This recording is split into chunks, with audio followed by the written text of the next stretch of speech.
Hello, film fans. Welcome to All the Film Things. I'm your host, Elizabeth. Thank you for listening. If you're enjoying this podcast, please leave a review and a rating. Also follow All the Film Things on Instagram for updates and more film things. This is not only the first episode of 2026, but also the 101st episode of this podcast and the 20th appearance of today's guest.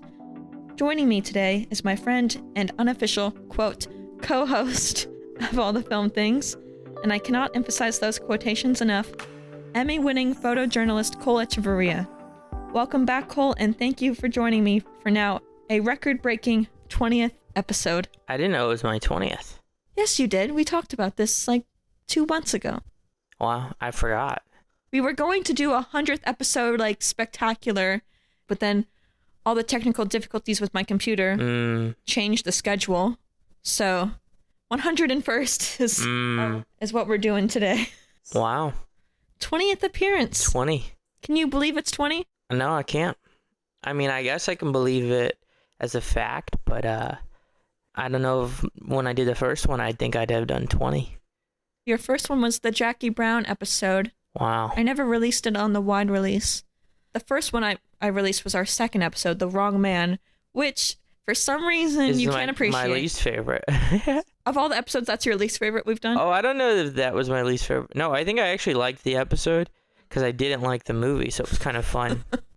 Okay. But do you have a least favorite episode? I can't remember. Maybe it was the Jackie Brown one.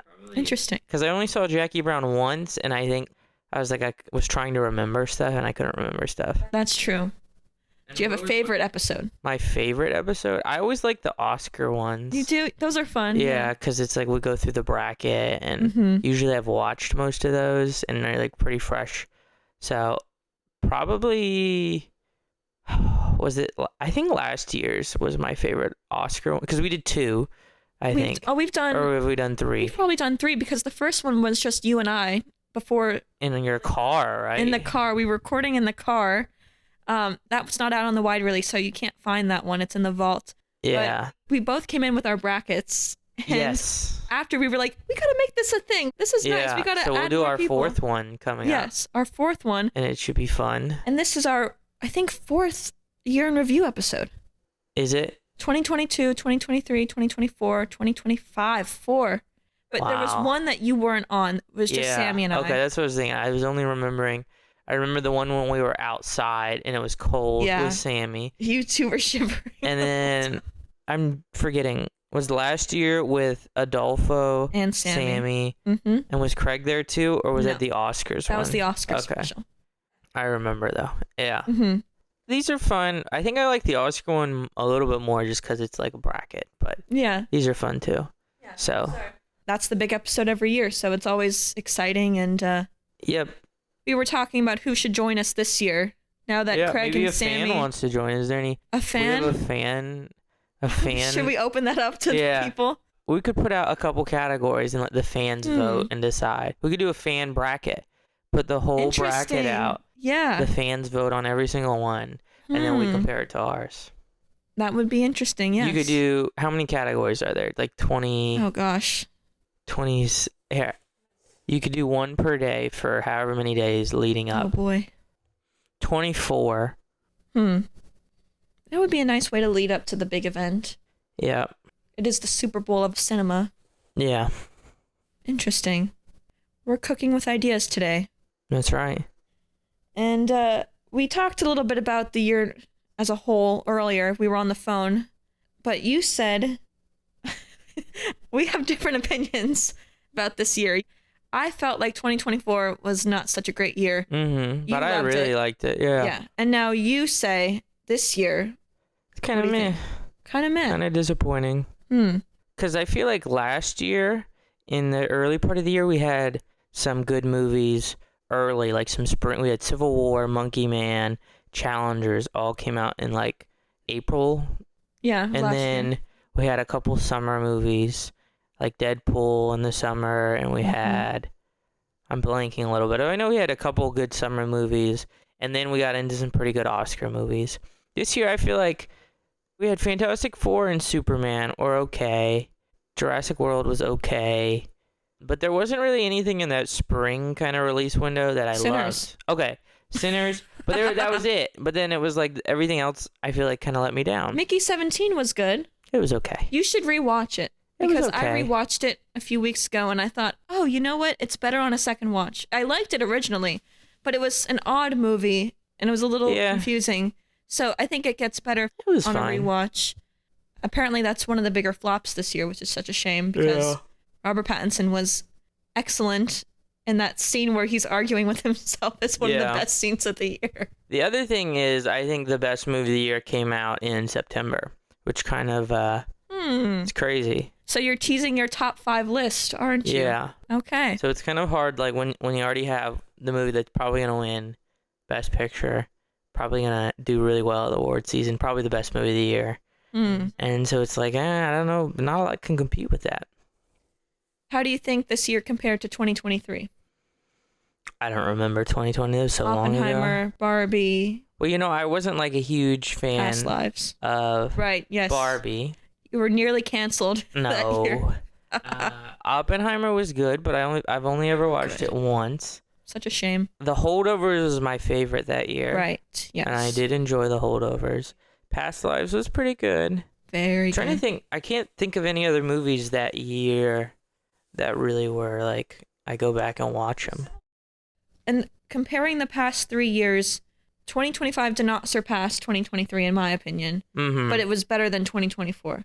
Because looking at my list, I feel as though even my 20th ranked film is still good. And still unique, still different. Last year was just rough. I thought there were some enjoyable ones. There was some, like Maria, but you never saw that, didn't you? Still. We've had our disputes about it. We've had plenty of disputes on this podcast. Yeah. Cole. But I think we're in agreement that this year was kind of right? Are we? Seems like it.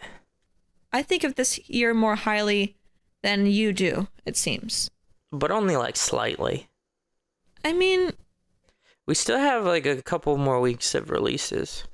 Or like a week, I guess. But yeah, but there's some that are, there's always going to be several that are released at the very end of the year, Christmas. We're recording this 2 days before Christmas.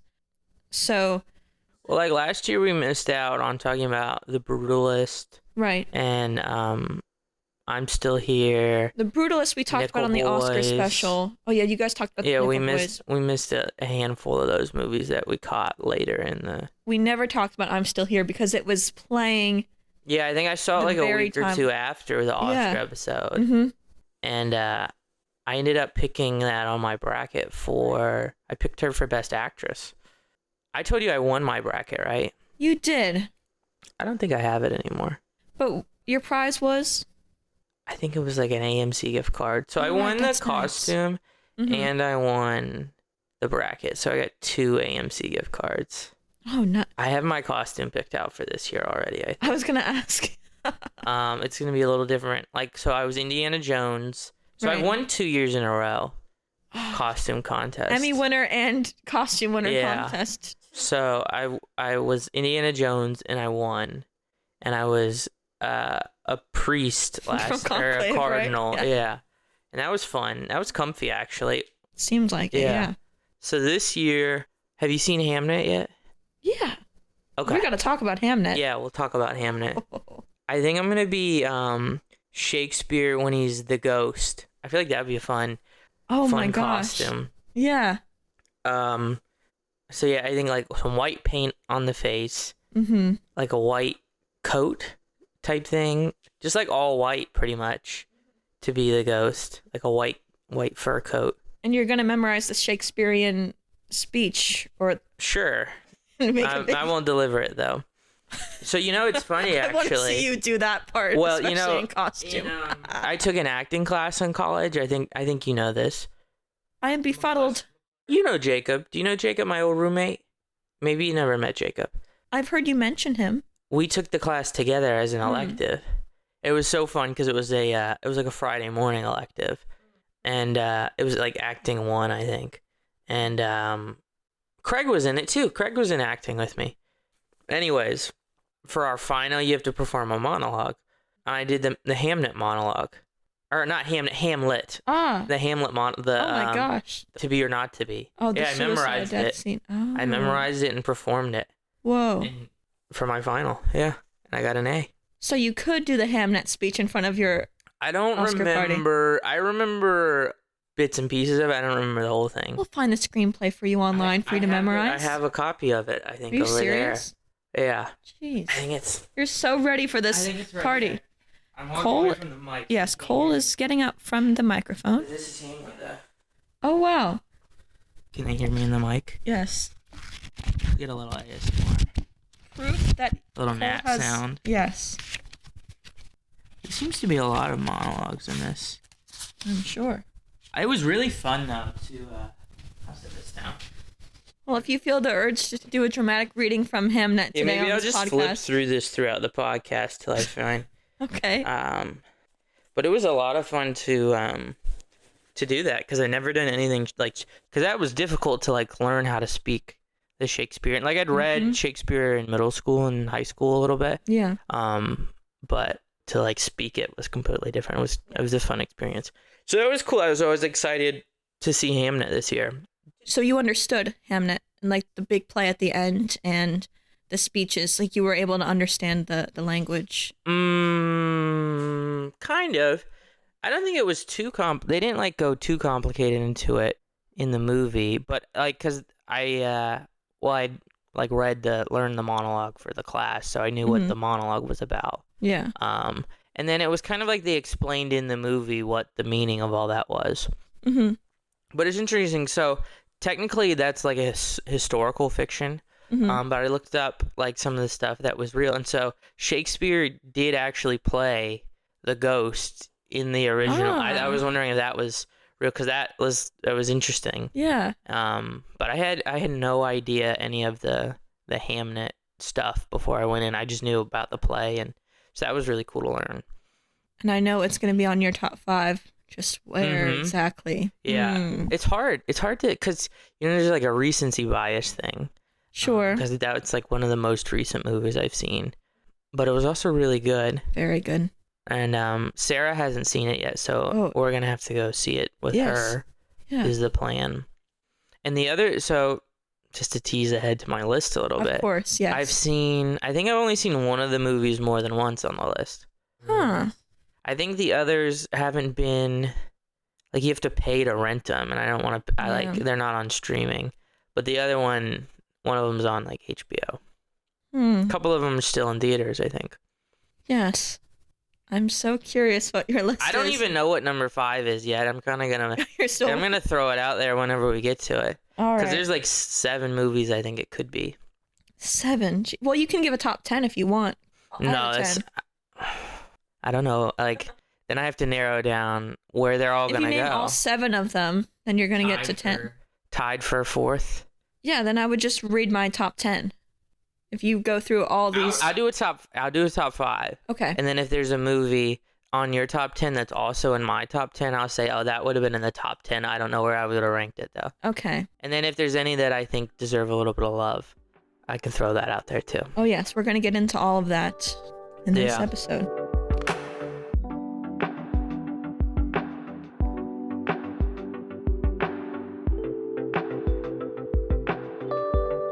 All right. Now, it is time for our top 5. Okay. Are you going with 1 first or 5 first? I'm going 5 to 1. Okay. So but you go first. 5th? Yeah. Oh. See how quickly that turned? Yeah.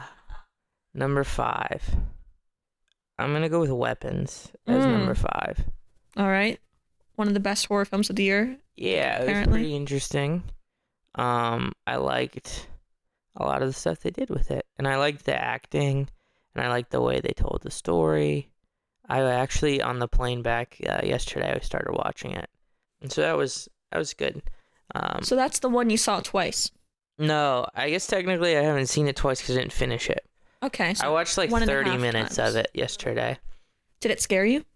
The first time, yes. Did? Yeah, the villain, she creeped me out. And then, so they did stuff with scissors. Scissors no, makes me uncomfortable. Us, like when they were doing this. Yeah, that like is an uncomfortable noise, and just the idea of like being cut by scissors. Yeah. But so it was like a big thing. It was like cutting hair off. Oh, that's and it was like it wasn't even like regular. It was like kind of like barbershop scissors, which are kind of somehow scarier. Although I'm sure I feel like they're less sharp, but maybe they're more sharp because hair's kind of hard to cut through. Yeah. But it was really well done in that Brolin was really good in it. Oh, right. Yeah. And I forget the main actress's name, but she's from Ozark, which I like. And so she did a good job with that. Not a ton of Oscar buzz, but it'll get a Best Supporting Actress nomination, it looks like. Possibly. And it's kind of far down the list for Best Original Screenplay. But it did well at the box office. It was one of the successes of the year. I actually wrote down the top box office for U.S. and worldwide. Yes, it is. It made what, like 300 million, right? I didn't write down the amount. I just wrote down like the ranked films. Where did it land? Just to as a tease. 15. Wow, that's pretty good for pretty good original film horror. Yeah, horror did pretty well this year.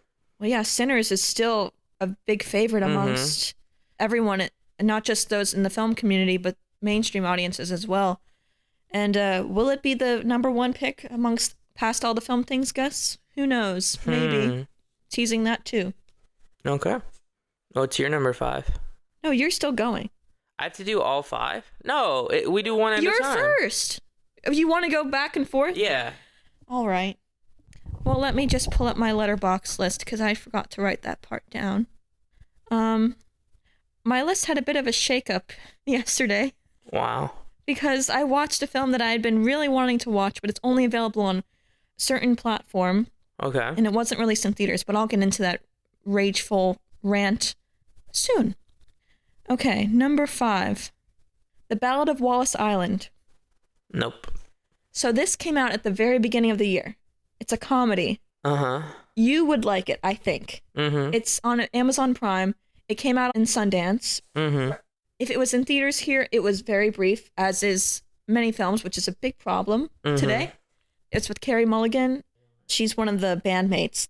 And there's a comedic duo, Tom Baston and Tim Key. Tim Key is the main guy, the one with the big bucks. So it's about this eccentric guy living alone on this island. And he pays a boatload of money for his favorite band to come play a concert. Oh, yeah. You've heard of this? I've heard of it. Yeah. And the two people that are in the band were former partners. Yeah, somebody told me about this. It's very funny. Yeah. Very original and a really good story. I was surprised by it. It was one that was on my list of like most looking forward to. But I was nearly in tears by the end. It was very good and so different. And it was so unique and just refreshing. It was a good one. It was talks about grief a little bit and connection through music. It's a beautiful film and very funny, very interesting humor. I'd be very curious your thoughts on that one. All right, so number 4. Sentimental Value. 4. That's a little low. Oh, you have it higher? Yeah. Yeah, I really like. So, I mean, 2 through 4 are all like interchangeable almost. Okay. They were all really, really good. But yeah, I really liked that one. We saw it a couple weeks ago in theaters. I really enjoyed Stellan Skarsgård. I enjoyed the daughter's performance. I thought the one thing we talked about after the movie was how good Elle Fanning was. Oh, yeah. Because essentially in the movie, she's got to like pretend to be a bad actress, which is really hard, especially when you're as good an actress as Elle Fanning is. But like the way she was able to portray that she wasn't quite getting the character down was really good. And then you see the physical transformation of how she looks like his daughter. And then there's so many like little like kind of Easter eggs, like foreshadowing in the beginning of the movie that comes back around at the end of the movie. Yes. Cinematography was really good. I liked the editing. I just thought it was all really, really good movie. I think Stellan Skarsgård probably wins Best Supporting Actor, which is a loaded cat. I know it's not the Oscar podcast, but not yet. But we're going all to these tease it are a going to little be bit. Oscar movies, but That surely is going to be up for Best Picture. it'll be up for Best Picture. Probably will win Best International and probably. Best Supporting Actor, and That's maybe some tough other category awards. though. It is Sean because Penn. Sean Penn, Benicio del Toro, Yeah. Paul Mescal, and potentially Adam Sandler, who would be cool if and then Jacob Elordi is the other name that's thrown out there. If Jay Kelly isn't in your top 5, we got to talk. We need to make sure to pinpoint now, like, we're going to talk about Jay Kelly because you just watched it and It's not in my top 5. Okay, it's not in my 5. It's probably like in the 10. It was a lot of fun. And I watched it last night, so it's probably a little bit of recency bias. But no, I enjoyed it a lot and had a lot of fun with it. And yeah, we can talk about that one after we go through the top 5. Just remember, Jay Kelly. Mm-hmm. Because I have some thoughts. Yes, good. We talked about it last night after we watched it. But yeah, Sentimental Value. I remember afterwards. I mean, it's not I know what number 1 is. Number 1 hasn't really been threatened since it became number 1, and I don't think it will be.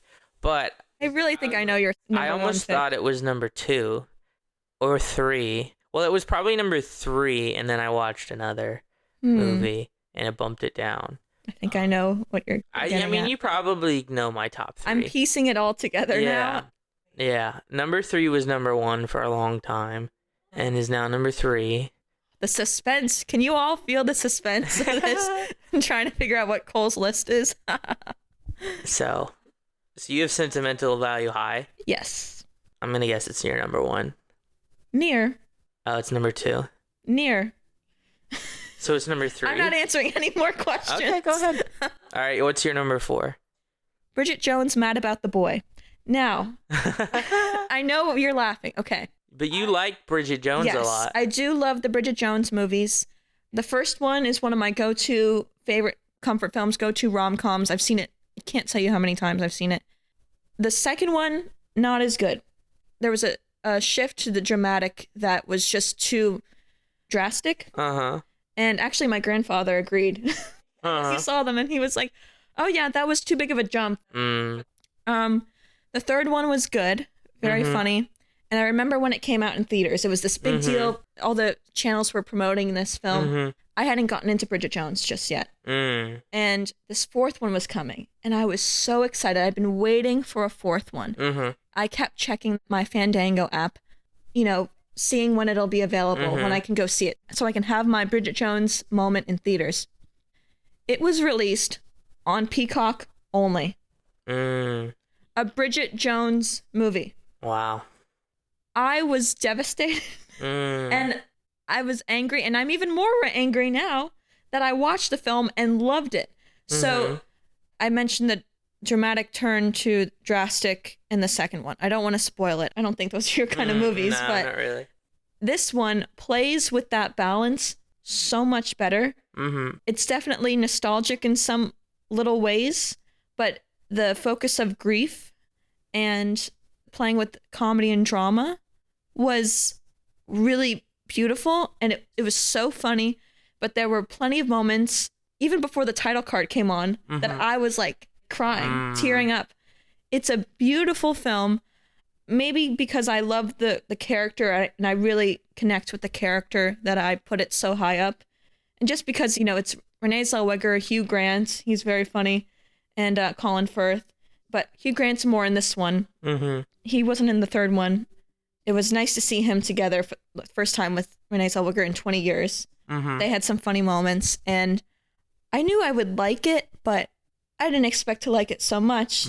Basically, Bridget is now a widow, but the way it's shown originally, because you see Colin Firth's character, and he's coming up to her. It looks like they're meeting, and it's like, oh, this moment they're together, first time in so long. And then you get a different angle, and she's alone. And it's revealed that he died 4 years ago. She has 2 young kids, and she's raising them all on her own now.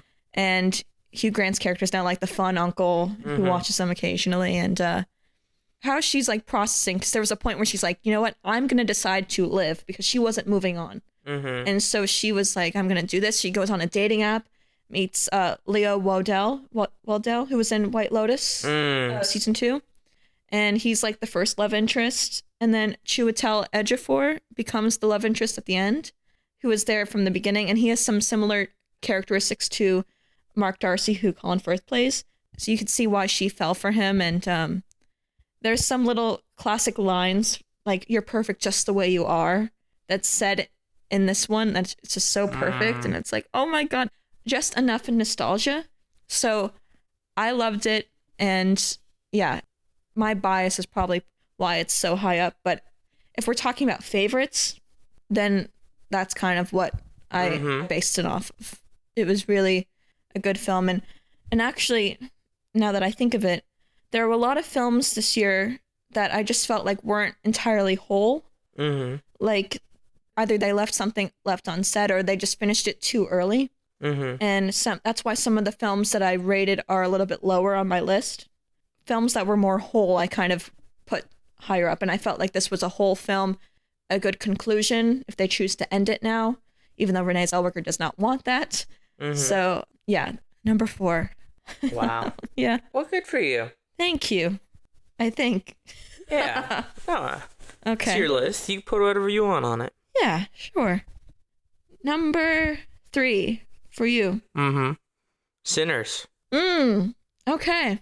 Sinners was number 1 since it came out. Ah. And then, it dropped down because there were 2 other movies that I thought were better.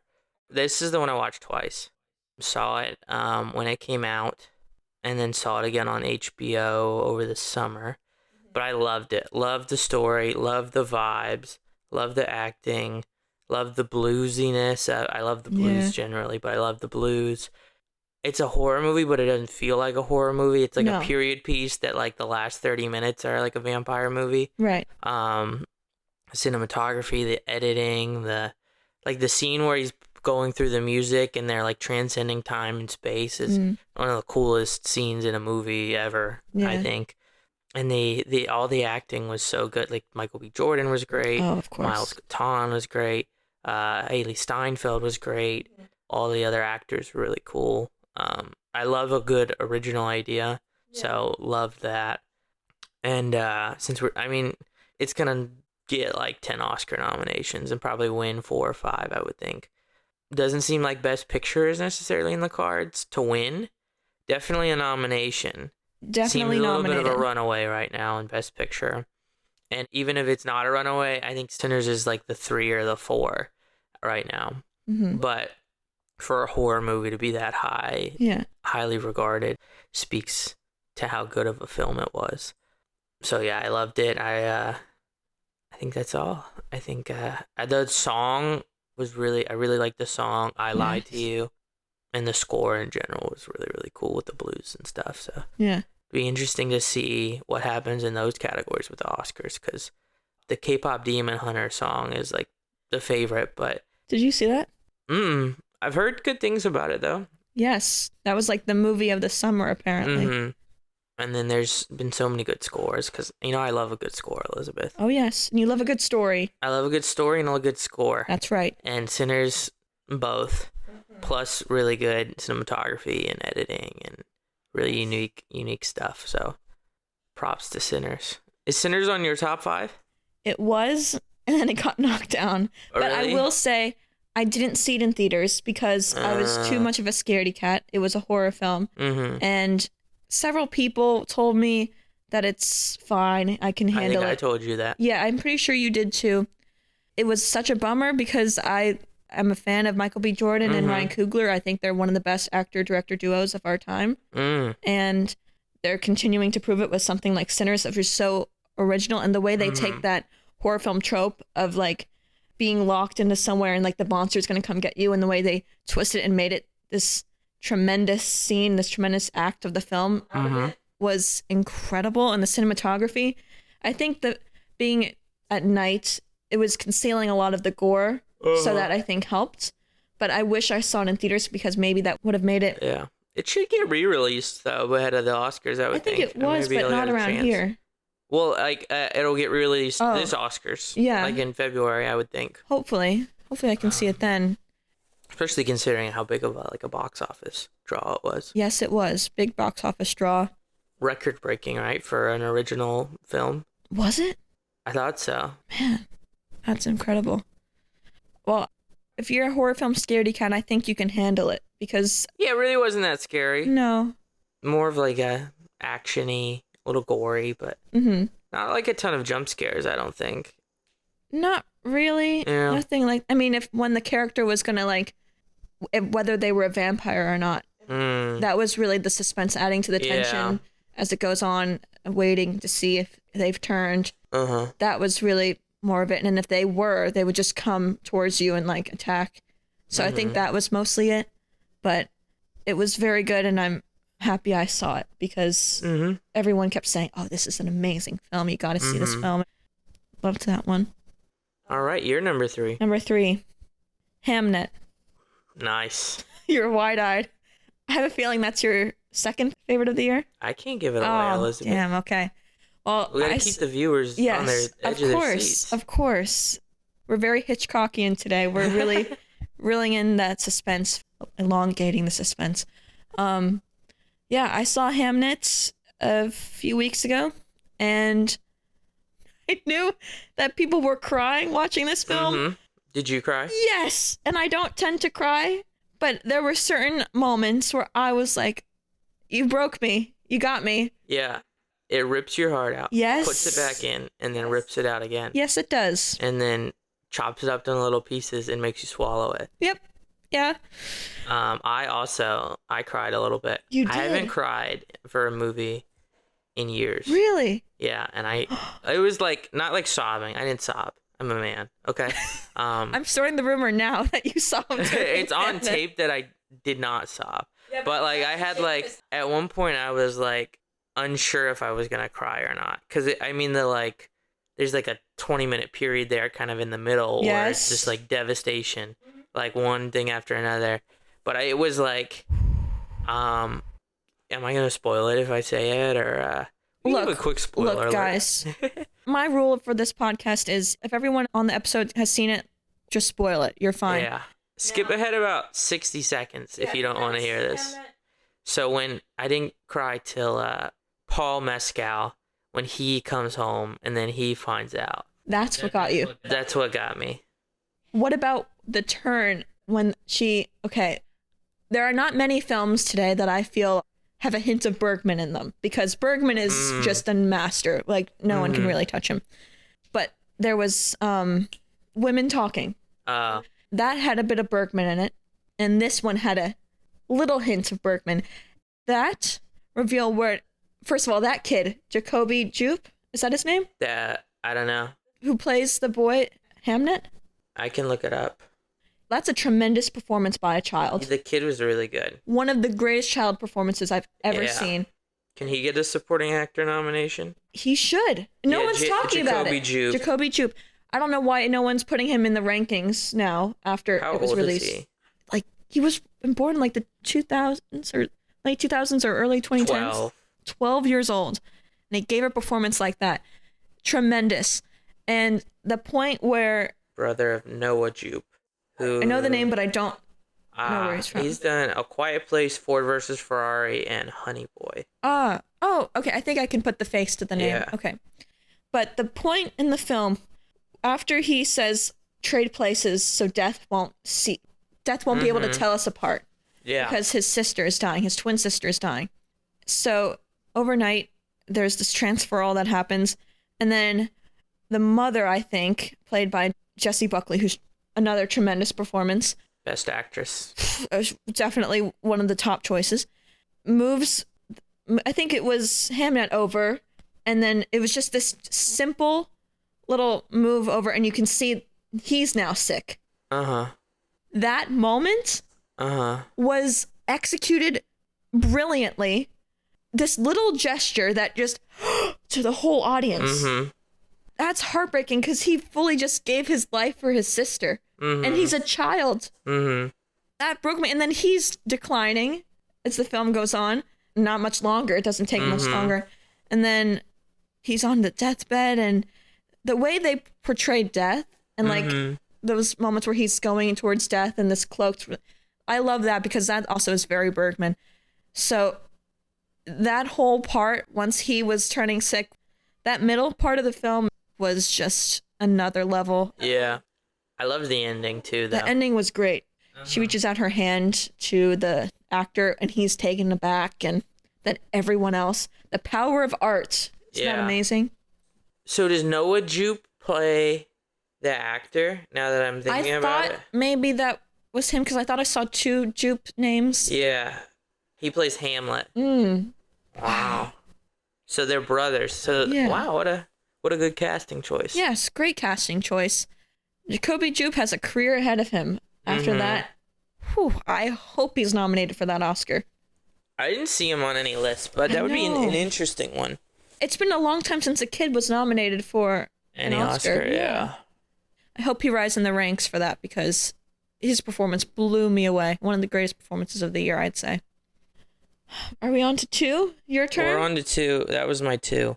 Hamnet was 2, right? Yep. I knew it. I knew it. So I already know what your first pick is. Okay. But just to stay on him, just to bring a little bit to it. Score was great. Cinematography great. Editing great.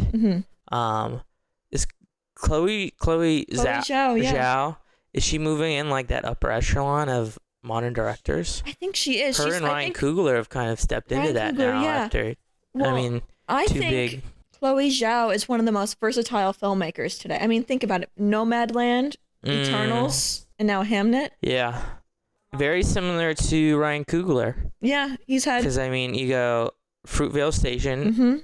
Not exactly like Nomad, but kind of similar. Like gritty, modern American films. Yeah, independent, low-budget film with Black Panther and... Superhero. And, paralleling each other, yeah. And then 2 period pieces. They're really rising up, and I think they were both... The only thing is Coogler's, it was an original. Hamnet's a book. Yes, Hamnet's a book. Yeah, Chloe Zhao is... I'm so curious what she'll do next. Jacoby Jupe is 10th on Hollywood Reporter's Best Supporting Actor. I'm not liking those odds there. Well, because Paul Mescal was also in the Best Supporting Actor. Some people didn't really like his performance. I thought he was really good. Yeah. Well, you know the to be or to not to be speech, so watching that scene must have been like, you could really see how his performance was. But I was also, when he found that his son was dead, they really concealed his performance there. He could have really, it wasn't like Jessie Buckley who was like crying and immensely devastated, heartbroken. They didn't show that with him, and I was waiting. Okay, so he's going to have a moment later. And he did. And I think it was that scene where he was contemplating suicide, the to be or not to be speech. Yeah. And so as we're talking about best director, PTA is listed as the favorite, but then Coogler's 2, Chloe Zhao is 3, and then Joachim Trier for Sentimental Value is 4. Yeah. So his other movie he did was The Worst Person in the World. That was a good one. Thelma. Oslo, August 31st. I just watched that recently. Is this his first Oscar nom? Oh no. Worst Person in the World must have... He got 1 Oscar nomination for something.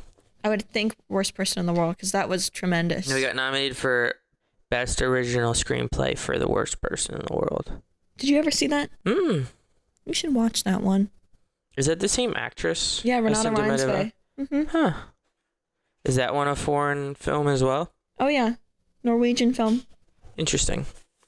So, yeah, Hamnet was great. It was amazing. Almost, challenged for number 1 a little bit. Really? Didn't quite reach that level because number 1's so good. But... Do we have the same number 1? Probably. But we haven't said our 2. You said your 2. Oh, I haven't said my 2. You haven't said your 2. Oh, Sentimental Value. So we basically just flipped Sentimental Value on Hamnet. I guess Or no, you had Hamnet as 3. Hamnet is 3. And I had Sentimental Value as 4. Right. And I had Sinners as 3. Have you said Sinners? That's right. It moved down. Oh, so you didn't have Sinners. Yeah. But we're not far off. It was a tough top 5, but I maintain that 2023 was better. Nothing has gotten to my top 3 of 2023. Oppenheimer, Killers of the Flower Moon, Past Lives. Those are some of the best of the decade so far. Not even your number 1 this year doesn't reach that level? I'm debating. I want to see it again. But... So it's one battle after another. Yeah. It's both of our number 1s. We have the same number 1? Yeah. We agree on something? Yeah. I think it's universally agreed on as the best movie of the year. Well, Leonardo's in it, so... Well, he was good. He was amazing. Benicio del Toro was great. Mm-hmm. Sean Penn, great. Sean Penn was chilling. One of the best villains. One of the best villains. I've never seen a character like him ever in a film. Have you? The way his insecurities were so on display. It was just really well done. All the actresses, Tiana Taylor, Chase Infinity, and Regina Hall, thank you. They were all great. Yes. The pacing of the film, phenomenal. The score. The piano was really good. Score was fantastic. I mean, essentially a perfect film, Elizabeth, dare I say. Well, Leonardo's often in perfect films. Yeah, well... Can you tell he's my favorite actor? Yeah. I knew going into this year that One Battle After Another would be my favorite film because that tends to track, oh, Leonardo's in this. Okay, that's going to be number one. Yeah. And it didn't disappoint. I saw it opening night on my birthday. Wow. By myself. It wasn't such a packed theater, but the scene with the roads, you could hear a pin drop. I don't know how to describe. Because you didn't know what was going to happen. Yeah. The suspense was... it was so insane. Suspenseful. And there was just no words in the scene, but man, how can you film roads in such a way that it takes you aback? There's only one moment between Leonardo and Sean Penn. Yeah. That absolutely terrified look on Leonardo's face is just ingrained in my mind. I think the friendship of Benicio del Toro and Leonardo's character. It was fun. I think fun. Benicio is my favorite character of the movie. He is, yeah. Yeah. He just approached him with this problem, like, I'm on the run, I'm trying to flee, I'm going to get this done. And he was just, okay, I'm gonna help you. Yeah. Like, we're off and running. It was amazing. But yeah, best film of the year. Best film of the decade, potentially. Ooh, over Oppenheimer?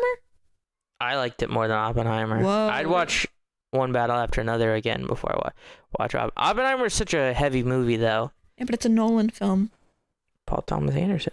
I actually PTA is one of the wasn't best. like a big PTA fan before this because I didn't like Licorice Pizza that much. And you weren't so crazy about There Will Be Blood. No, not really. Wild. It was okay. But this one, I felt like those were slower movies. Just the pacing of this one, so fast, which was so different compared to Paul Thomas Anderson's other movies. So, shout out to One Battle After Another. One Battle After Another. I really appreciated that it was like a paranoid thriller because I have been waiting for paranoid thrillers to come back because the way the 70s is portrayed. It's a little Hitchcockian, isn't it? Paranoid thriller, Hitchcock. I don't normally associate those two together. No. Vertigo? Or am I thinking of the wrong? I love Vertigo. I don't know. What's the one on the plane? Oh, North by Northwest. Yeah, maybe that's the one I'm thinking of. Maybe Interesting. You know Hitchcock better than I do. I can understand why, because there is a bit of, it's a thriller. There's a chase, like people coming after you. Yeah. Is North by Northwest a paranoid thriller, though? I guess in a way it kind of is.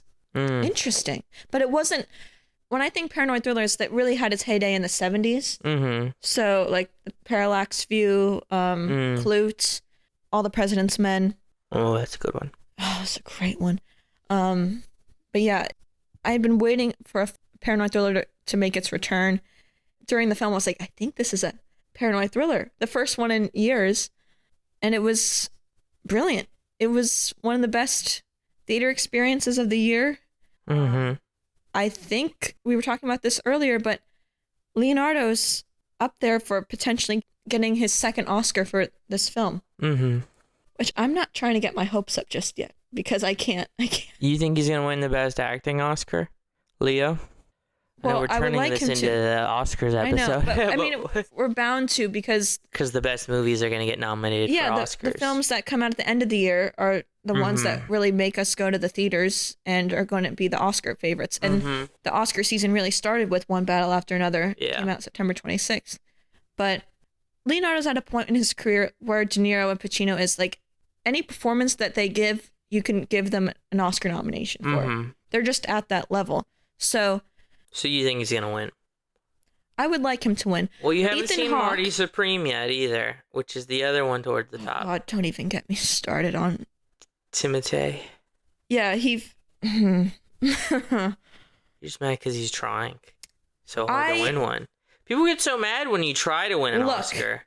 Look. People get so upset about that. Oh, listen. I thought he was great as Bob Dylan. Okay, I didn't see it. See, that's why you thought last year's movies were bad, because you didn't see Bob. You didn't see. I saw Maria and you didn't, so. Yeah, but you didn't see Bob Dylan, A Complete Unknown. I rewatched that this year. Like a rolling stone. I think I heard a glass break. Instead of a Hamnet Dylan reading, voice. we're getting a Bob Dylan.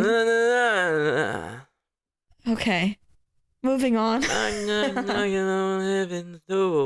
What was your favorite Leonardo line in One Battle After Another? I don't remember any like quotes. It was 4 months ago that I saw this movie. Yeah, but it was your favorite film. You're like, this is one of the best of the decade, possibly the best. Well, I think it's more ingrained in your mind. I like Benicio del Toro's line. He's like, "What's freedom, Bob? No fear." Just like Tom Cruise. Thank you, Sensei. Thank you. Fuck yeah. Thank you, Sensei. Viva la Revolution. Yeah. But that was in the trailer. Yeah. But I love that scene. Mm-hmm. I love the phone call. That famous phone call. That scene was released ahead of time. But the part that they didn't release was when he's having trouble with this customer service guy, this guy on the other line. And, we see him being told by his boss or something, "This is Bob Ferguson. How dare you do this? This is a legend you're dealing with." And then he gets back on the line with him and he goes, "Hey, prick." And it's like, it was so quick. And that was one of the biggest laughs in the theater. Oh, that was so funny. Gosh, I shouldn't even let myself go on about Leonardo because we'll be here all day. He is one of the absolute greats. He keeps cementing himself as one of the greats with every single film he does. And it's just really incredible that he's up for potentially his second best actor Oscar. Yeah. I thought it might take a little while since it took so long for him to get one, but... Well, he's being more selective. He's only doing like one movie a year now. Yes, that's true. But even before he got the Oscar for The Revenant, he was already being selective. Wolf of Wall Street, I think, was his last film, and then 2 years later was Revenant. And then a few years after that was Once Upon a Time in Hollywood. Then Don't Look Up. Then Killers of the Flower Moon. And now this.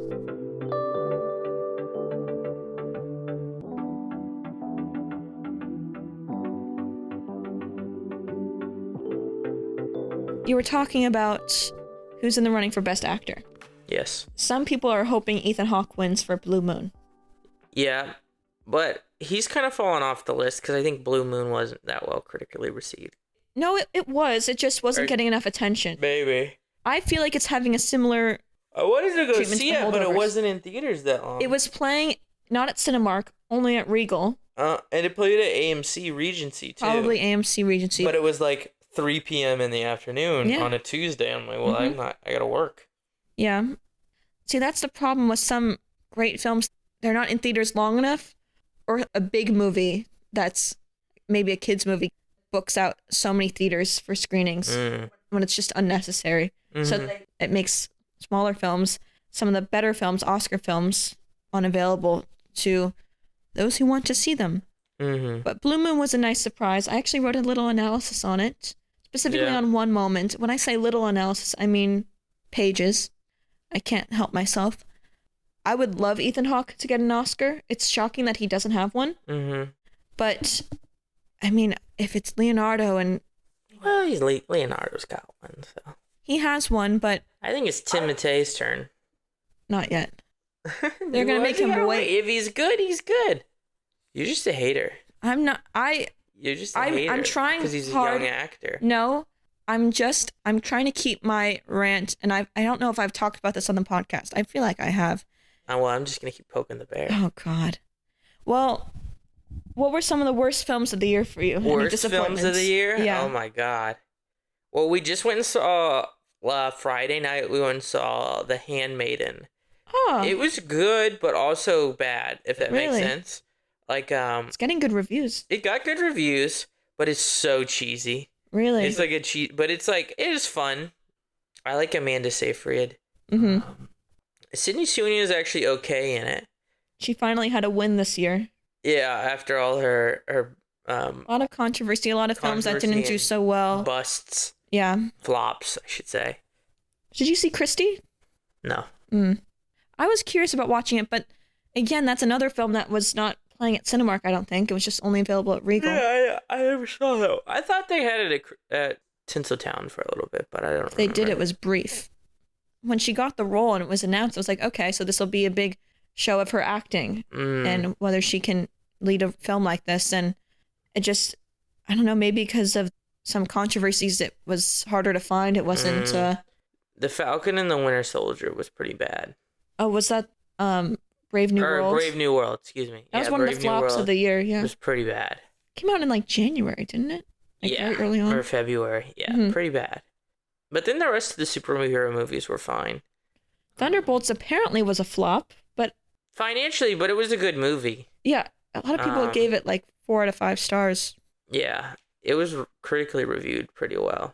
I enjoyed it a lot, actually. I was very selective this year of like, if I heard a movie got really bad reviews, then I kind of skipped it because I'm like, I don't want to like spend my time. Sure. Go watch a movie that I don't like. So, yeah, that was that. Trying to think if there was any that particularly... Jurassic World was not great, but it wasn't terrible. Yeah, it was one of the biggest box office hits, but people were mixed about it. Dinosaurs, you know? People love dinosaurs. People love Jurassic Scarlett Johansson was Scarlett Johansson, love Scarlett Johansson. There were some disappointments. Wicked was a little disappointing because the first one was good. Yeah. It wasn't bad, but it wasn't as good as the first one.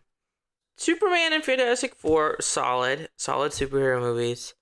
What else? What did you think of F1? I liked F1. Good sports movie. Another one getting a little bit of Oscar buzz. A little bit.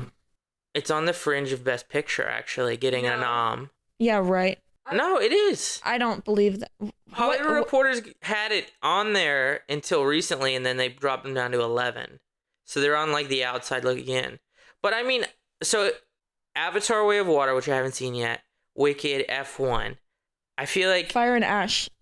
Oh, yeah, sorry. Way of Water was last year. Avatar, Wicked... F1. Wicked's taken a downturn. Yeah, I feel like F1 was better than Wicked. And F1's going to get nominated for, like, sound and editing. Score. And score and best song. So it'll have 3 or 4 nominations. The problem with F1 was the formulaic writing. It was very basic from a writing standpoint. They put all the focus on production of the cars and the driving. It took I don't mind that. long. I know it's a good theatrical experience. Yeah. And you have Brad Pitt, one of the biggest movie stars ever, leading it. I really wanted to love it.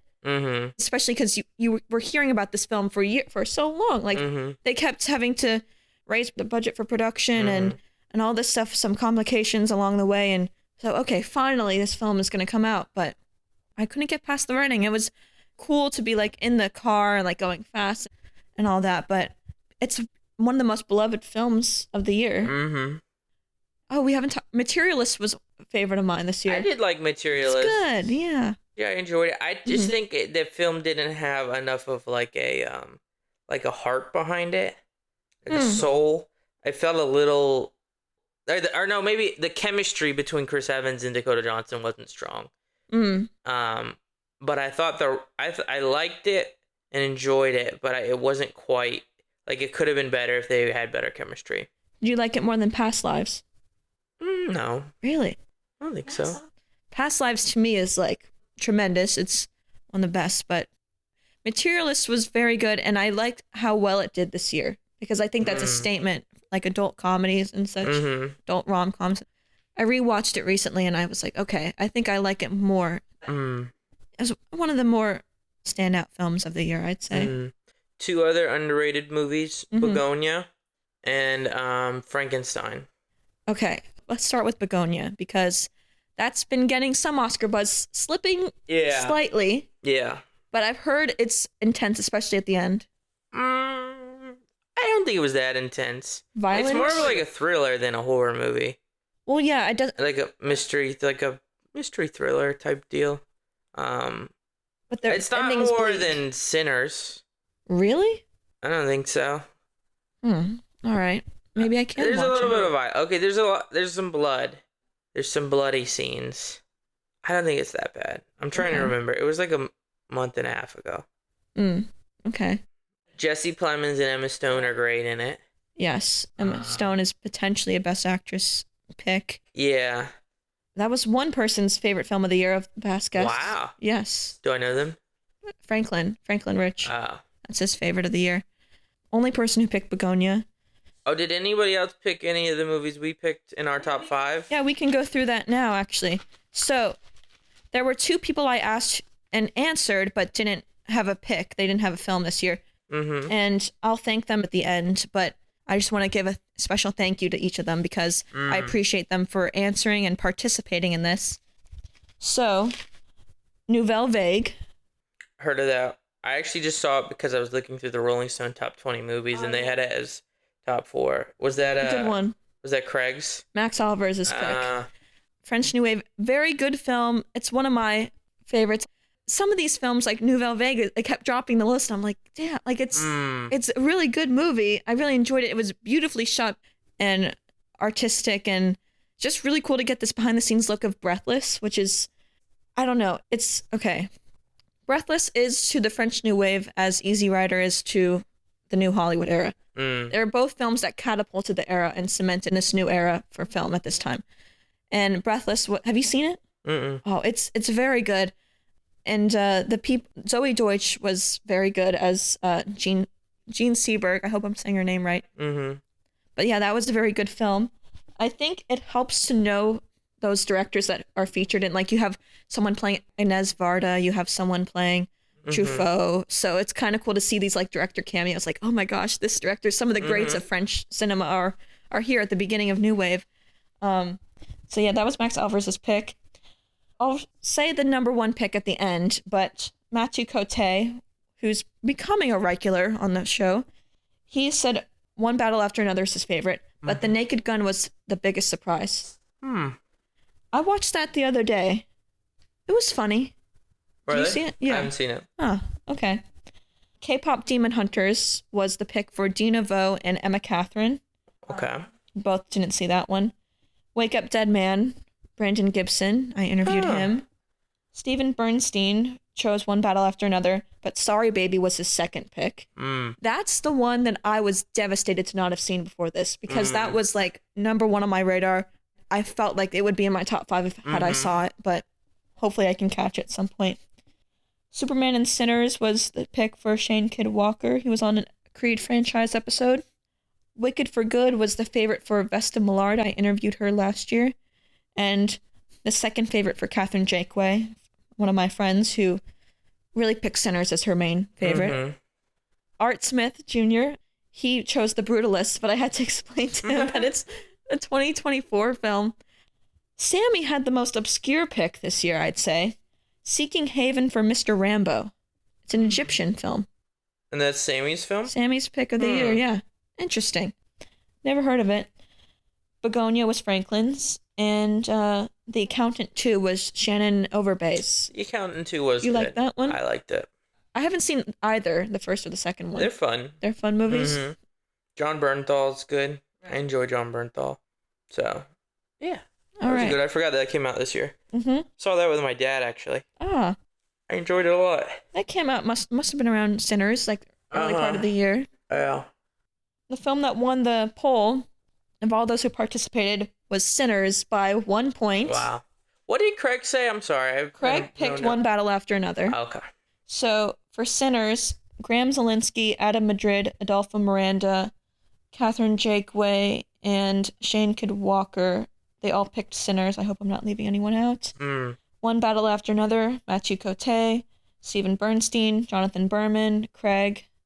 And yeah, but I guess technically for you to be included, it's a tie. Sinners and One Battle After Another. And you? Are you including yourself? I don't think so. I'm not a guest on the show. I'm the permanent host. But yeah, that's all the Film Things community picks of the year. I was surprised by how many of the same picks there were. Like, it wasn't so much of a variety as it was last year. It's a lot of truly, like, as it has been online and everywhere, one battle after another in Sinners, best of the year. So it reflected that in the poll. I'm trying to think of other films that I saw this year that I liked. Did you see Rental Family? No, but that looked good. It was good. It was good? I didn't feel like it was so whole, which is why it kind of bumped down. But it was a beautiful film, a little Rear Window-esque in a way in some shots, which was very cool, but very funny, moving, and exploring grief again. So, also, McConaughey's film, The Lost Bus. Watched that on Thanksgiving, actually. Oh, really? My family. I liked it. It's a horror film, right? No, that's about the wildfires. Yeah. It's a disaster film. Disaster film, but the way I saw it labeled online, it said horror and disaster. Really? I was like, oh, geez, I don't think I can watch. I wanted to watch it because I knew I don't know if it was on your radar, but it's a disaster film. Okay, disaster. But it wasn't definitely not an Oscar movie. But McConaughey's good in it, of course. His return. And America Ferrera was good. Ferrera, yeah. Yeah, so that was good.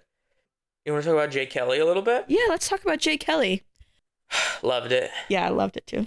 Such a vibe. Mm-hmm. We were talking about it last night, and trying to think, like, could another actor have pulled that off besides Clooney? And we kind of went through some of, like, DiCaprio probably could pull it off. Well, it was inspired by 8.5, and I could so what is see 8.5?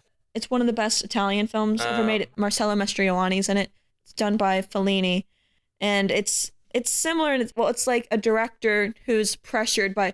It shows you what being a director is like. All these questions being handled, all these problems, and then he goes into the more surreal fantasy, like in his dreams and such, which is what is done in Jay Kelly, which is very cool. It taps into the surrealism and dealing with the movie business, and it was cool. But yeah, Leonardo DiCaprio, that would have been very cool to see. I kind of felt like the film was loosely about Brad Pitt, right? Because all the controversy he's dealt with, and how he's kind of estranged from his family, but he's like a star actor. And that's fine. I mean, they're good friends.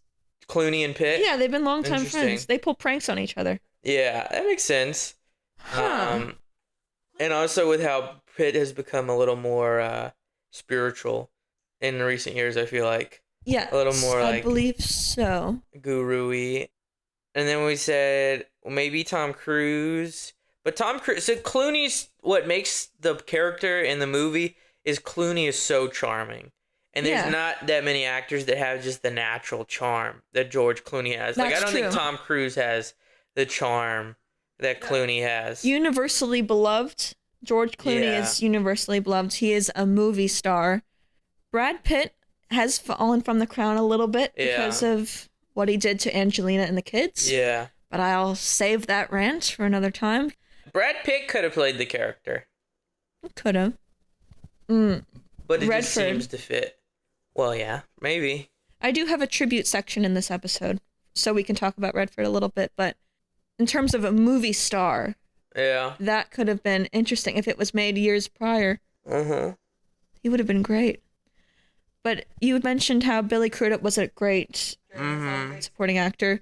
He was only in, for 5 minutes or so? Maybe 10. Maybe 10. But he was very good. Adam Sandler, everyone's saying that, he should get nominated. I love Adam Sandler. But I don't understand. So different from every other role he's done. Yeah, but how is that an Oscar-nominated worthy performance? Because it was the emotional range of the character. I mean, it was a unique performance. Okay. I mean, he was emotional, played an emotional character. But he was very restrained. He was restrained, but he also was crying multiple times throughout the movie. Sure. And, I mean, he had the biggest character. He had a character arc, and it was a unique role. It was partially his story along with Jay Kelly's story. Yeah. George Clooney's character. And it's nice how at the end it all kind of ties together. Like, they're watching this tribute, and it's like the two of them. Yeah. You're Jay Kelly, but I'm Jay Kelly, too. Yeah. And it's like the way his character and George Clooney's character intertwine. Yeah. I mean, that's part of it, too, is the way, like, that's part of the story. Mm-hmm. So, I love Adam Sandler generally, and so I loved him in this, and thought he was a big part of the movie, and thought it was good, so. It was very good. It was meta, which was cool, and, like, dealing with the film industry and the team behind the star, which is always cool to explore. Noah Baumbach directed it. I didn't know Greta Gerwig was in the film until she popped up. Did you know that going in? Yeah, we looked at the cast, I think, before we watched it. Because the daughter, one of the Riley daughters Keough? is Adam Sandler's daughter. Oh, yeah, Adam Sandler's daughter, Was yes. in it. The tennis player. Mm-hmm. And then, Riley Keough was George the Clooney's daughter, the older daughter, yeah. And then Patrick Wilson, we looked him up. Right, yes, yeah. Trying to figure out who was who. But a really great cast. Laura Dern was good. Oh, yeah, Laura Dern.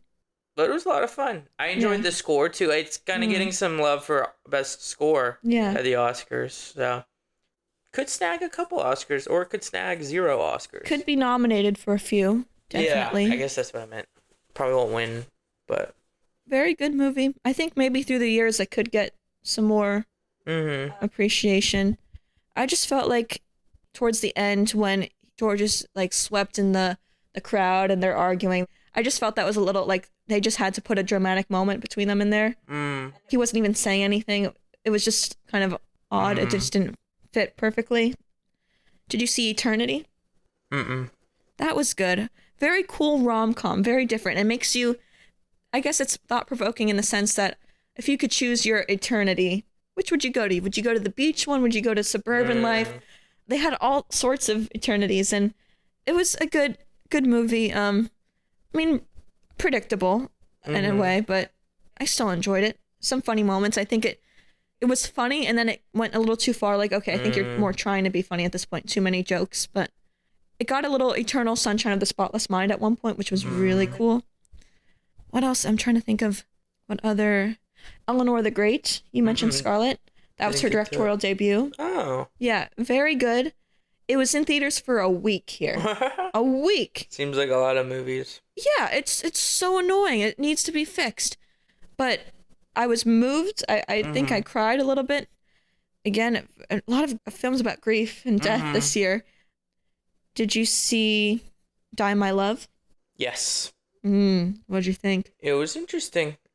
The ending was pretty crazy. Yes. I thought Jennifer Lawrence was pretty good in it. There were a lot of little interesting parts to that movie. Yeah. I liked it. Not like in my favorites, but it was good. That's another one I felt bad that it was slipping because I enjoyed it, but it's one that I need a rewatch of because it's very artistic. But Robert Pattinson I felt he was underutilized, but he was very good. I mean, it was Jennifer Lawrence's film. It was her character's film. So I guess I shouldn't have expected like, oh, it's the two of them. It's their film. It's really Jennifer Lawrence's, but very good. Did you see Roofman? Yeah, I liked that one. That was a surprise of the year. Good story. Yeah. More emotional than I was expecting. Yes. But I liked that. Yeah, I enjoyed that. Underrated one for sure. Kind of a nostalgic vibe to it with the Toys R Us and all that, so I liked how they went with that, and I liked Channing Tatum, and I thought he had good chemistry with Kristen Dunst. Yeah. And thought it was a fun movie. Did you see Caught Stealing? No, I wanted to. I just I kept missing it, and I was just like, yeah, I don't know, maybe I'll catch it later. But my dad saw it and told me it was really good. It was good. So maybe we'll put that on the list of ones to catch later. It's on Netflix. Is it? Yeah. It was good. Austin Butler's a good star. Zoe Kravitz was in it. Like, gosh, she just sometimes she's killed off, and I'm like, stop it. She's so good. And shoot, that was a spoiler. I'm sorry. Yeah. Quite I'm indeed. Sorry. Wow. I'm sorry. Oh, shoot. It's okay. So there's another film that she was in, and she was killed off, and I was like, seriously? Yeah. Like, I want her back in the sequels. So when it happened in this one, I was like, oh, you've got to be kidding me. But I'm very sorry. I'm so sorry. I wasn't thinking clearly. That's all right. No, I don't have to watch it. No. Wait a while till you'll forget it. Yeah. Yeah, you'll forget it. Sure. The Life of Chuck. Franklin's in that. So shout out to Franklin. With Tom Hiddleston. You didn't see that one? I never saw it. I heard of it, though. It was good. There's especially one scene that's really powerful. It's this extended dance scene, which is incredible. It reminded me of Mr. Nobody, but not as really? complex. But yeah, it was a good one. What else is there? Sean Aries. Oh, whatever. Did you see it? No. It was an incredible cinematic experience. The score was very good. It was one of the better theatrical experiences of the year. Beautiful visuals. You got to see it on a big screen. Maybe we'll get another Oscar for that one. The score is in the shortlist as Alive as You Need Me by 9 Inch Nails because they did the whole score. So I did hear about that. I think it'll do well for the technical Oscars, like the score, the visuals, like the special effects. I think it'll get some nods there and potentially wins. But yeah, that was a good watch for the year. Should we talk about the box office hits of the year? Yeah, I kind of peeked at your list a little bit. But... Yeah, I guess I wasn't really hiding it. But box office 2025. In the US, number 10 was Captain America Brave New World. Yeah, I mean, because Marvel movies make a bunch of money. Mm-hmm. This one lost money because it cost so much, but it makes money generally, which is good for the theaters. 9, How to Train Your Dragon. I liked that one. You did? I watched it on Peacock. Like a month ago or so. I thought it was fun. I liked that it was different than the cartoon. The original. Oh, right, it was a live action. Well, it was live action, but the story was a little bit different. So that was fun. And then I did have the How to Train Your Dragon at Epic Universe, so that was fun. 8, The Fantastic Four, First Steps. 7, Sinners. Pretty good. Beat out 2 Marvel movies. Yes, it did. And How to Train Your Dragon. 6, Zootopia 2. Yeah, you know. There's some kids movies, yeah. You know? There's more in the top 2.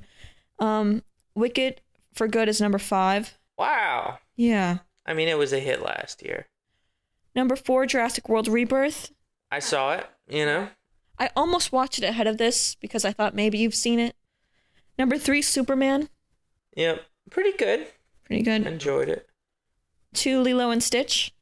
Yeah, I didn't see it, but you know, kids movie. I didn't realize how well it did. Yeah, it was the summer kids movie, right? I think so. And number 1, a Minecraft movie. Wow. That's all for the US. I kind of loosely follow the box office through the year. Like on Reddit, they list what's happening in box office, so I check on that every now and then just to see. Normally, it's just to see if a movie I liked is doing well, you know, to root for it. Yeah, and we talked a little bit about the problem with movie theaters with short theatrical windows, but that's not even the bigger concern at this point. There's still the threat of movie theaters looming over us, which I'm concerned about. Yep, especially with the merger. If it goes through. Yep. It's up in the air still.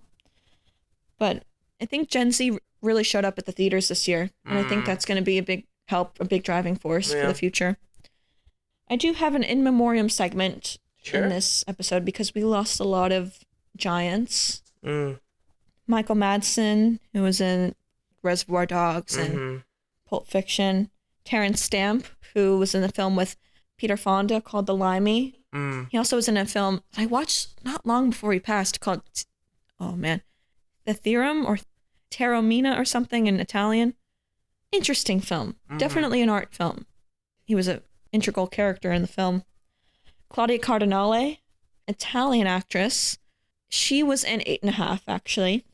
And she made 2 films with Ellen DeLon, one of my crushes. Beautiful Italian actress. Very sad to hear about her passing. Diane Ladd, Laura Dern's mom. She was in Chinatown. She was in Alice Doesn't Live Here Anymore, Scorsese film that I love. Unfortunately, I'm not so familiar with her career. Val Kilmer, beloved actor. David Lynch. We talked a little bit about him in the Film Finds episode. You hadn't seen so many of his films either. Yeah. Lost Highway was very good. In terms of films I discovered this year, that's definitely one of my favorites. More recently, Rob Reiner passed. Yeah, very sad. That whole situation is just unbelievable and chilling and horrific. But his films are so beautiful. And he seemed like just such a nice person. And I always remember him smiling. And When Harry Met Sally is a brilliant film. I also love The American President, which isn't really being talked about. Everyone's kind of pointing to When Harry Met Sally and Spinal Tap and Princess Bride, Stand By Me, A Few Good Men. But The American President, that's with Michael Douglas and Annette Bening. I love that film. One of my favorite rom-coms. Gene Hackman, Yeah. who is one of the legends of New Hollywood, died earlier this year. I have seen many of his films, or several of his films. I can't quite say many, but he was always this mysterious figure to me because he never really did interviews. Mm-hmm. And he retired years ago. Like, I think The Royal Tenenbaums was his last film. Mm.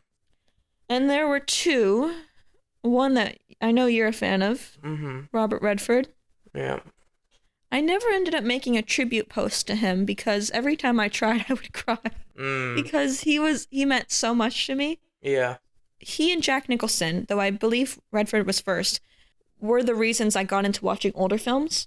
So it really started with him. So he marks the first of like my core favorites of this time that I so love to have passed. And I'm just devastated by this. I'm still in mourning. I'm still watching all his films. I watched All Is Lost. I watched Pete's Dragon, a kids movie. I watched Barefoot in the Park probably 3 times since. What haven't I watched? I watched Jeremiah Johnson. 2 days before he passed, I watched the film that you love so much, A Walk in the Woods. Yeah, it's a lovely film. Lovely film. Yeah. One of your comfort films, Yeah. right? Yeah, no, I enjoy watching that one every now and then. I think I've seen it like 5 times probably at least. Yeah. But yeah, it's a nice one to throw on. And The Natural. You and I both love The Natural.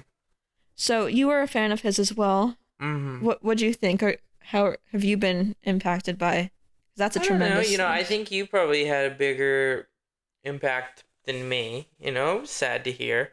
But you know, he was old and he had a really great life and great career, and we'll always have his movies to go back and watch. And, so yeah, I'm okay. You know. I dreamed of interviewing him. That's part of it. Like, I just envisioned like I would be there at Sundance interviewing him, like the beautiful outdoors and the mountains that he so loved, and he would be interviewed for on morning shows to show everyone what Sundance was like. And the video I posted of him for his birthday is what really sparked the growth on all the film things. So really, wow. Yeah, so it's interesting, his impact in some ways. Very sad about that. I wish I could have made a post about it, but it's hard to articulate. And Diane Keaton is the other one. Yeah. She was one of the most unique, wonderful women in Hollywood. Did you have a favorite film of hers? No, not particularly. Yeah. I mean, I wasn't a huge Diane Keaton follower fan, but I saw her in things and stuff. But yeah. What was your favorite? Oh man, well, I watch Morning Glory a lot, and it's her and Rachel McAdams. I watched it like 2 days ago, actually. Really? Maybe it was yesterday. I don't know, but I love that one. She was brilliant in Reds alongside Warren Beatty. I'm trying to think, my favorite Diane Keaton film. I feel like I'm drawing a blank, but there is one that I'm absolutely missing. Of course, whenever I'm recording an episode, this happens. But yeah, she's one of the greats. She looked at my story once, actually. Oh, yeah? Yeah, which was very cool. But yeah, how am I going blank on this now? That's awful. I just so admired her. She was so original and unique. We saw book club The Next Chapter together with Jane Fonda. That's right. Yeah. That's right. We did. Yeah. I remember the point where she was in the wedding dress and they were trying them on in Italy, and she came out with this black and white polka dot dress, and I'm like, oh, that's Diane. That is a straight up Diane Keaton outfit right there. It was just stunning. It's hard to believe she's gone because she was such a light in cinema. 2 friends and past guests of all the film things passed away this year. Melissa, she was on the Wings of Desire episode. That was shocking, and same with Shanita, my friend I interviewed in the beginning of the year. Next episode after the Oscar special, she passed, and that was very sad. Another shocker. So that's part of why I wanted to do an in memoriam tribute, because of them.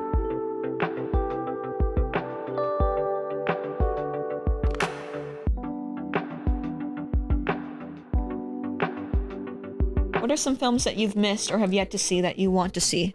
So I kind of wanted to see the Bruce Springsteen movie. I missed that one. Yeah. Caught Stealing was one I missed that I wanted to see. I'm looking forward to Is This Thing On? Mm-hmm. Whenever that comes to theaters near us. Whenever. Song Sung Blue, Avatar, Marty Supreme, and then some of the international films that haven't come out, like Secret Agent, Surat. No Other Choice. No Other Choice. It Was Just an Accident. Some of those would be good to try and catch up when they get near stateside. So hopefully soon. Yeah. Before the Oscars, they really should. Yeah. Sing Song Blue. Song Blue. I always it's kind of a tongue twister. Yeah, a little bit. Some people who have now seen it are saying this is one of the best of the year. Yeah. And Kate Hudson's performance, Hugh Jackman boldly said she's going to win an Oscar for this. So wow, we'll see. It'll be an interesting Best Actress race because we got Jessie Buckley, Renata Reinsve, and maybe Kate Hudson will be in the mix. Of films that I missed, I wish I saw Splitsville. I did too. I didn't see it. No, I wanted to though. The Roses. I saw that. That was a good one. Was it very funny? Yeah, pretty funny. Man, I missed that one. Couture. Okay. Couture is an Angelina Jolie film. Mm-hmm. I don't think it's gotten U.S. distribution yet. I don't think they've nailed that down, which is why I've missed it. Yeah. So there's an Angelina Jolie film out there that I haven't seen. Yeah. I don't like that. Wow. I don't like that at all. I want to see it. The Chronology of Water, Kristen Stewart's that one debut. hasn't got released yet, right? No, it took a while to get distribution for that too. Another one I've been waiting for. Is it going to come out this year? Is it not? So I think it'll come out at the end of the year, but more so in the beginning of next year. I imagine it'll be an Oscar contender this year. It'll be a late submission if it is, but I'm excited for that. I love Kristen Stewart, so for her to be directing now she's a true artist and a true movie star, actor, and I'm so curious what she's done for her directorial debut. I thought she directed Love Lies Bleeding. No, I saw that recently. I forgot to tell you. Did she not direct that? No. Oh. She didn't, but she was great in it. Yeah, it was great. I loved that one. That was one of the 2024 films I missed, and I was bummed out about it because it was one of your favorites of the year, I think. Yeah, it was pretty good. Yeah. Tomorrow on Netflix, Goodbye June is coming out, which is Kate Winslet's directorial debut. So I wanted to watch it ahead of this, but not happening. So I'll be watching that tomorrow, actually. I tend not to watch films that drop on Netflix immediately, but this is Kate Winslet we're talking about, so an exception will be made. And Rose Byrne is getting some Best Actress buzz. If I Had Legs, I'd Kick You. Mm-hmm. That hasn't been shown here, I don't think. No, I don't think so.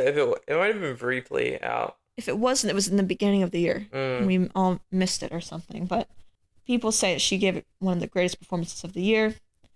But yeah, those are the films I missed. What are you most looking forward to in 2026? The Odyssey looks really good. That's really the only answer. Avengers looks good. Oh yeah, the teasers. The Spielberg just dropped a trailer. I haven't seen it all the way through, but I've heard that looks good. I'm trying to think if there's anything else. We're supposed to get another big name director, right? Wasn't Maybe I'm wrong. No, you're right. There's a few directors, some major directors coming out with. Yeah, there were a lot. Mike Flanagan, isn't he coming out with something? Let me look, because maybe that'll help. I honestly don't know much that's coming out in 2026, but all I need to know is that a Nolan film is coming, so I'm fine. I just need to get there opening night, because it took me days to see Oppenheimer. I'm actually looking forward to the 28 Years Later, the next one, because I liked the first one. Yeah. Oh, Robert Pattinson has a new film called The Drama. Oh, with Zendaya. That looks good. I'm interested in that. Anything Robert Pattinson Mary does. looks good. Oh yes, with Ryan Gosling. Yes, Ryan Gosling back. Oh, I've missed him, haven't you? Yes. Yeah, he's. Could he have been a Jay Kelly contender? Maybe he's a little young though. Yes, that was my first instinct. Yeah. Sarah's excited for The Devil Wears Prada too. Oh yes. I'm excited to see Meryl back in that role. Supergirl probably will be good. Spider-Man. I love Tom Holland's Spider-Man. That comes out in July. Mm-hmm. Oh, The Hunger Games. The new one looks good. Is that with Jennifer Lawrence and Josh Hutcherson that are coming back? It's a prequel about Haymitch. Yeah. His, Hunger Games experience. Interesting. So, and kind of a sequel to the Songbirds and Snakes. Oh, okay. What else we got here? Dune in December. Right. Villeneuve. That's who we're probably thinking of. Maybe. So yeah, Dune, Odyssey, Spielberg, and maybe some others. Yeah. Maybe Wes Anderson will do something. Maybe. He came out with one this year. Phoenician Scheme. It's good. I don't know, he's getting a little formulaic, I think. He's got to switch it up, for his next one. No, his movies are very different if you look at them on the Royal Tenenbaums, Fantastic Mr. Fox, and The French Dispatch. 3 completely different films. I can understand that, but the way he executes his films is very similar. Sure, but the stories are different. It's the same, actually. Yes, different stories, but same. To the point, you make your mark, emotionless, very symmetrical shots, symmetrical cinematography, vibrant colors. You know, the usual from him. I know you love him, but I mean, you know what? You get what you get, and you like it or you don't like it. So wiser words have never been spoken. Thank you. Oh boy. All right. Are we reaching a conclusion? I'm just looking at the word conclusion right now in my notes, actually. Wow. Thank you very much, Cole, for joining me for another year in review episode. I always look forward to this one, as I do all of our 20 episodes now. You're a significant part of the show, and I'm so grateful for you being the main regular on the show, and even more so, I'm thankful for our friendship. We may banter and argue, but it's all in good fun, so thank you very much for all you've done. So sweet. Yeah, isn't it? Such a nice thing for you to say. I appreciate your friendship as well, and for always having me on. Let me yap a little bit about movies. Yap and yap and yap. And, yeah, it's always a lot of fun. Yes. It's always great to see you. Look forward to the Oscar one. Oh, yeah. You know, last year I saw all 10. I think I'll do the same. I'm pretty close this year, probably. I'm already at like 6.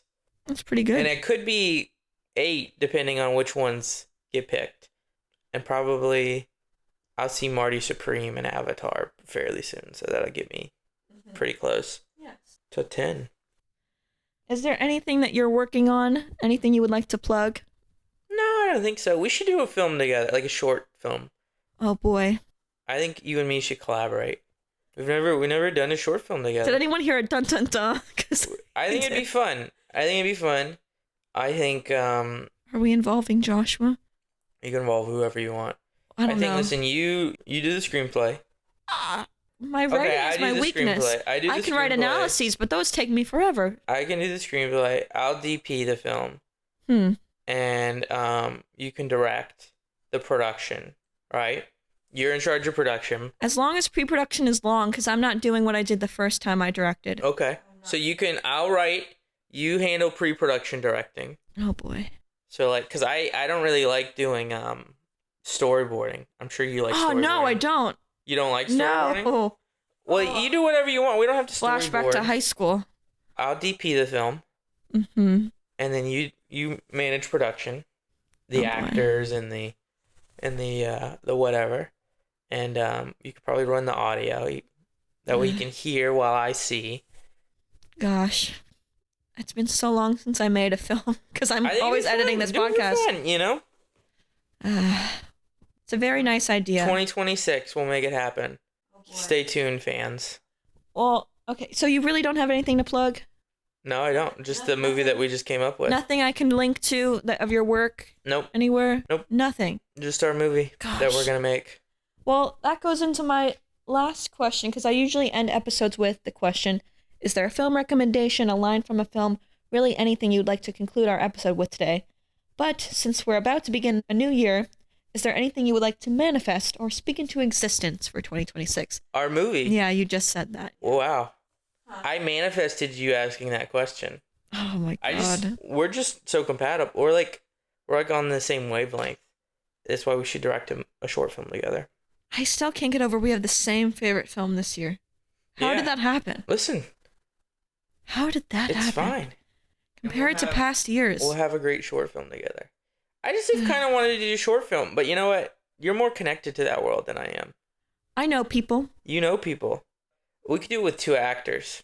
2 actors, a camera, a sound thing, and That's it. But who's editing it? Us together. You don't like editing? No, I edit every day, every moment of my days. So well, I can edit have a love-hate relationship with it. I don't mind editing it, and then I'll send it to you, and then you give me feedback, and then I make changes, and then it's a collab, you know? I understand that. I just feel like you didn't want to write. You don't want to edit. I don't feel so confident in my writing skills. And I'm going to DP it. Okay, well... So what do you want to do? You just don't want to do it. No, that sounds fine. I fear the editing part. You're so busy with your schedule. I'll take a week off work. Yeah, right. I'll request a week off work. We'll shoot it, edit it, we'll write it, shoot it. I can write it in free time, but we'll shoot it in a week, Matt. Probably shoot it one day. It sounds like something for the LOL Jax Film Festival, actually. I've always wanted to do the 48-hour film festival. That's always right around my birthday. Because I would love to... I just think it'd be fun.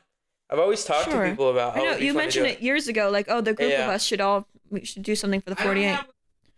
Well, maybe in a year we'll be back here and talking about our film. Our short film. Short film. That'd be a fun podcast. We could break down what we did. That's true. Think of the content we could create. Just a thought. Just throw it out there. Listen, I'm great to work with. I've been told. You could attach an Emmy Award winner to your short film. I'm actually looking at your Emmy. You're looking at my Emmy up there. Could we take a picture with your Emmy, actually? I think that would... it? If you want to. Thank you. Because that's so cool. That's a big accomplishment. I've actually never taken a picture with it before. That's wild. No one's ever said, hey, I want to take a picture of you and your Emmy. They sent in the mail. Because I didn't go to the ceremony. They sent in the mail. Right. You were nearby. You were texting me at midnight. You texted me, I think I just won an Emmy, LOL. I'm like, what? Yeah. Congratulations, Cole. Because I didn't watch the ceremony on you, because it's like a 4-hour ceremony. And you were like the last award or something of like a 4-hour broadcast. Sarah had to scroll through the thing. Yeah.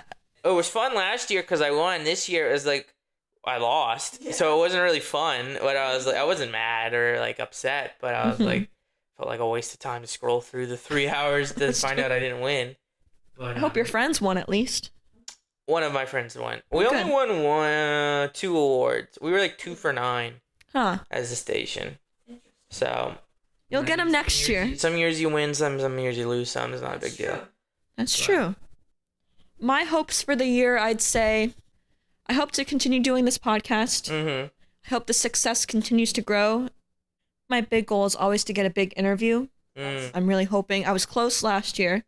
That slipped away. So hopefully this year I'm gotta get some connections, and hopefully some big guests will be on the podcast in a year's time. So yeah. But thank you again very much for joining me today, Cole. Yeah, it was a pleasure. And thank you all for listening. And Cole, I think this is the beginning of a beautiful episode. Bye, everyone.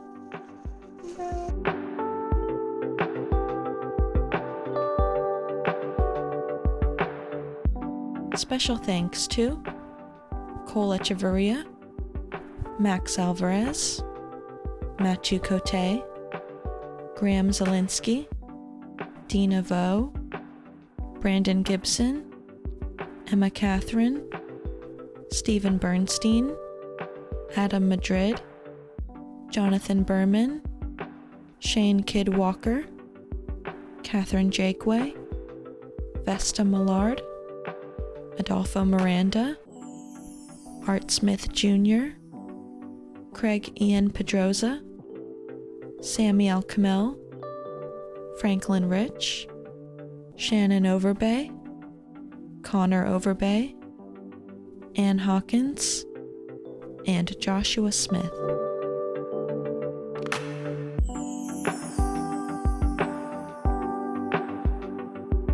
This episode was recorded on December 23rd, 2025.